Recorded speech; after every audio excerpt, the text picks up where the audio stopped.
নমস্কার সুপ্রিয় দর্শক বন্ধুরা, প্রত্যেককে স্বাগত রূপচাহি চ্যানেলের বিশেষ একটি নতুন পর্বে। দেখতেই দেখতে আমরা 2025 সালের 3 নম্বর মাস অর্থাৎ মার্চ মাসে এসে পৌঁছেছি এবং মার্চ মাসের 1 থেকে 10 তারিখ এস নামের মানুষদের ভাগ্যফল কি কি অপেক্ষা করছে, তাদের রাশির বিভিন্ন পজিটিভ এবং নেগেটিভ বিষয়গুলি আজকের এই ভিডিওতে জানাবো। তারই সঙ্গে বলে দেব একটি বিশেষ ঘটনা যেটি এস নামের মানুষদের সঙ্গে আগে ঘটেনি, কিন্তু মার্চ মাসের এই 10 দিনের মধ্যে সেই ঘটনা ঘটতে চলেছে। কোন সেই ঘটনা এবং কোন বিষয়ে সেটি, সেই সম্পর্কে অবশ্যই জানাবো। এই 1 থেকে 10 তারিখ এস নামের মানুষরা তাদের কাঙ্ক্ষিত ফল পাবেন কিনা এবং আলাদা মাসগুলির তুলনায় এই মাসে ভাগ্যচক্রের কি পরিবর্তন বর্তমান সেই সম্পর্কে জানতে অবশ্যই ভিডিওটি সম্পূর্ণ দেখার অনুরোধ করব। ভিডিওটি ভালো লাগলে একটি লাইক করে চ্যানেলটিকে শেয়ার করে নেবেন এবং পরবর্তীকালে এমনই ভিডিও পাওয়ার জন্য নিচের কমেন্ট সেকশনে আপনারা কমেন্ট করবেন এবং চ্যানেলটিকে সাবস্ক্রাইব করে নেবেন। সুপ্রিয় দর্শক বন্ধুরা, ভিডিও সংক্রান্ত কোনো প্রশ্ন থাকলে প্রথমেই বলে রাখি, আপনারা নিচে অবশ্যই অকপটে কমেন্ট করে জানাতে পারেন। আসুন এখন ভিডিওর মূল পর্বে প্রবেশ করা যাক। সাধারণ ক্ষেত্রে নামের প্রথম লেটার এস অর্থাৎ তাদের মধ্যে কিছু ঐশ্বরিক ক্ষমতা বর্তমান। যে সমস্ত দর্শক বন্ধুরা প্রতিনিয়ত এই ধরনের ভিডিও দেখেছেন বা আগে আমার চ্যানেলের ভিডিও দেখেছেন, তারা এস নামের মানুষের সম্পর্কে বেশ কিছু ধারণা রাখেন নিশ্চয়ই। এবং যদি আপনার নামেরও প্রথম লেটার এস দিয়ে শুরু হয়ে থাকে, তাহলে আপনি নিজেই খেয়াল করে দেখুন, আপনি অন্যের প্রতি আশাবাদী, আপনি অন্যকে বিশ্বাস করে সমস্ত কিছু বলে ফেলেন এবং পরবর্তীকালে আপনাকে নিজেকেই পস্তাতে হয়। সবথেকে কষ্ট আপনি আপনার প্রিয়জনেদের কাছ থেকেই পান। আর্থিক উন্নতি হাজারবার চেষ্টা করার পরেও অর্থ আপনার হাতের মধ্যে বাধা থাকে না, অর্থ কোনো না কোনো দিক থেকে বেরিয়ে যায় এবং ব্যয়ের সম্ভাবনা তো কিছুদিন ধরে প্রবল হয়েছে। 2025 পড়ার সঙ্গে সঙ্গে ব্যয়ের পরিমাণ বেড়েছে এবং মানসিকভাবে আর্থিক দিক থেকে চাপও বৃদ্ধি পেয়েছে। তবে আবার একটি বিষয় খেয়াল করুন, মানসিক আর্থিক দিক থেকে আপনার চাপ বৃদ্ধি পেলেও আপনার সম্পর্কের দিক থেকে যে মানসিক চাপ চলছিল ওঠা পড়া, সেটা কিন্তু অনেকটা নিয়ন্ত্রণে এসেছে এবং আপনি কিন্তু অনেকটা ম্যাচিওরিটি আপনার বৃদ্ধি পেয়েছে, কারণ রাশিতে এমনটাই বর্তমান। হ্যাঁ, এবার এটার আরেকটা কারণ হলো 2024 সালে শনির প্রভাব বর্তমান ছিল এবং 2025-এ তা ধীরে ধীরে কাটছে। হ্যাঁ, যদিও বেশ কিছু মাসের প্রভাব বর্তমান, 2025 সালের প্রথম কয়েকটি মাসের প্রভাব থাকবে, কিন্তু তবুও 2024-এর তুলনায় তো অনেক পরিমাণ এটি কেটেছে, যার কারণে পজিটিভ বিভিন্ন লক্ষণ আপনি দেখতে পাচ্ছেন। কর্মে আপনার মনোযোগ বৃদ্ধি পেয়েছে এবং ধীরে ধীরে কিন্তু এটি আপনাকে আপনার উন্নতির দিকেই নিয়ে যাচ্ছে, বিশ্বাস করুন।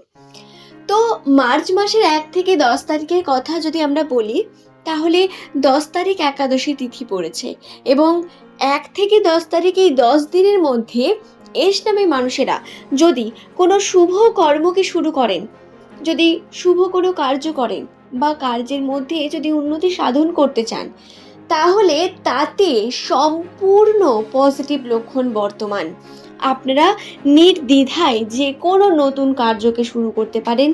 যারা ভাবছিলেন অনেকদিন ধরে বাড়ি গাড়ি করবেন, এই মার্চ মাসটি তাদের জন্য একদম উপযুক্ত। আপনারা কিন্তু অবশ্যই এটি করতে পারেন এবং এই মাসে যদি আপনি ধর্ম কর্মের সঙ্গে যুক্ত হয়ে কর্ম করেন, ঈশ্বরের প্রতি বিশ্বাস রাখার প্রচুর প্রয়োজন রয়েছে এই মাসে। গুরুজনদের আশীর্বাদ এবং ধর্মকর্মের প্রতি লিপ্ত হয়ে নিজের পজিটিভিটিকে বৃদ্ধি করার প্রয়োজনীয়তা বর্তমান। যতটা পারবেন নিজেকে শান্ত রেখে আপনারা কর্ম করুন, এতে পজিটিভ বিভিন্ন বিষয় আপনার মধ্যে বৃদ্ধি পাবে, আপনার কর্মের মধ্যে বৃদ্ধি পাবে। যেটি সব থেকে বিশেষ বিষয়, যেটা সম্পর্কে আমি প্রথমেও আপনাদের বললাম, যেটি অবশ্যই ঘটবে এই 10 দিনের মধ্যে, সেটি হলো এস নামের মানুষেরা যার অপেক্ষা অনেক দিন ধরে করছেন, হয়তো কয়েক মাস ধরে, সেই যে বিষয়টি সেটি ঘটতে চলেছে এই 10 দিনের মধ্যে। সেটি হতে পারে আপনার কাছে কোনো দামি জিনিসপত্র, হতে পারে কোনো কিছু কেনাকাটা, হতে পারে কোনো প্রিয় মানুষের সঙ্গে সাক্ষাৎ, যেটি আপনার জন্য গুরুত্বপূর্ণ, যেটি আপনি যার অপেক্ষা বহুদিন ধরে করছেন, বহু মাস ধরে করছেন, সেই ঘটনাটি আপনার সঙ্গে খুব শীঘ্রই ঘটবে এবং এই 10 দিনের মধ্যে ঘটবে, লিখে রাখুন এবং তার জন্য তৈরিও থাকুন। এতে কিন্তু আপনাদের পজিটিভিটি বৃদ্ধি পাবে এবং আপনারা মন থেকে আনন্দ অনুভূতি করতে চলেছেন। আপনাদের মনের মধ্যে থাকা বিভিন্ন যে সমস্যা, সেগুলো ধীরে ধীরে দেখবেন কিভাবে মিটে যাচ্ছে এবং আপনি আনন্দের পথে এগিয়ে যাচ্ছেন। এটি এস নামের মানুষদের সঙ্গে ঘটবে। এই 10 দিনের মধ্যে যেটি সব থেকে ভালো ঘটবে সেটি হলো আপনার মানসিক সুখ, আপনার মানসিকভাবে শান্তি বৃদ্ধি পাবে এই সময়, এই 10 দিনের মধ্যে। তবে কর্মের মধ্যে চাপ বৃদ্ধি পাওয়ারও সম্ভাবনা বর্তমান।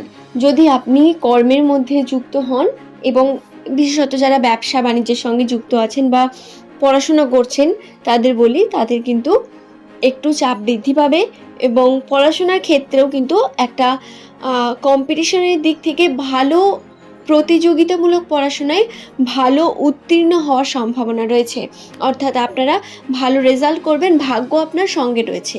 এবার দেখুন বন্ধুরা, অনেকেই বলবেন ভাগ্য সঙ্গে রয়েছে মানে আমি না পড়েই চলে যাব।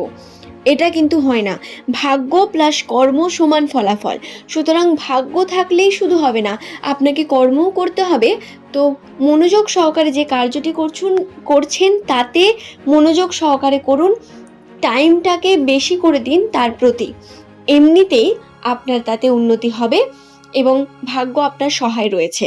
অনেক সময় হয় কর্ম করে ভাগ্য থাকে না, আবার ভাগ্য থাকে তো কর্ম করি না।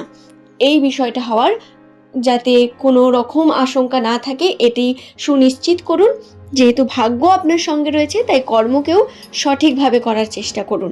আশা করছি বিষয়টি বোঝাতে পারলাম। 1 থেকে 10 তারিখ এই সময়ের মধ্যে আপনারা কোনো রকম ঝগড়া ঝামেলার মধ্যে যুক্ত হবেন না। তর্কাতর্কি আপনাকে সমালোচনার মুখে ফেলতে পারে, আপনাকে কোনো না কোনোভাবে মানুষের কাছে বা আপনার প্রতিবেশীদের কাছে একটু হলেও খারাপ করে তুলতে পারে। তাই তর্কের মধ্যে যাবেন না, সমালোচনা করবেন না। যতটা পারবেন ধর্মের কার্য করুন। আপনি যে ধর্মেরই মানুষ হন না কেন, হিন্দু, মুসলিম, খ্রিস্টান, যে ধর্মেরই মানুষ হন না কেন, এই সময় ধর্মের কার্যকে সম্পূর্ণ করুন, কর্ম করুন এবং নিজের যে কর্ম, যাতে আপনি আর্থিক উন্নতি করবেন সেই দিকে বেশি করে খেয়াল রাখুন এবং খরচার পরিমাণ বৃদ্ধি পাওয়ার যেহেতু সম্ভাবনা বর্তমান, সেহেতু ব্যয়কে নিয়ন্ত্রণ করুন। আশা করছি বিষয়টি বোঝাতে পারলাম। আজ এই পর্যন্তই। সকলে সুস্থ থাকুন, ভালো থাকুন। প্রত্যেককে অসংখ্য ধন্যবাদ।